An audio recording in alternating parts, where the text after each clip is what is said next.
and the Income Tax Act 2025 will come into effect from 1st April 2026.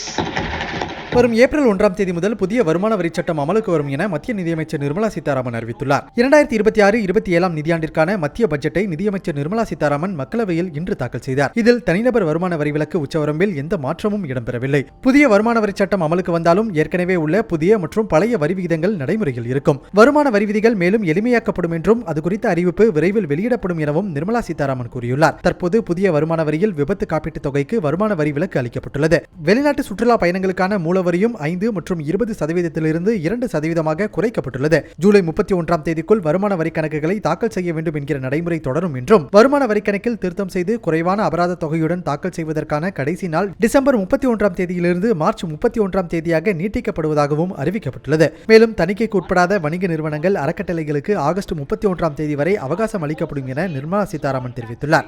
வருமான வரி தாக்கல் செய்யும் போது உண்மைக்கு புறமான தகவல்களை வழங்கினால் 100% வரை அபராதம் விதிக்கப்படும் என்றும் எச்சரிக்கப்பட்டுள்ளது. A lower or nil deduction certificate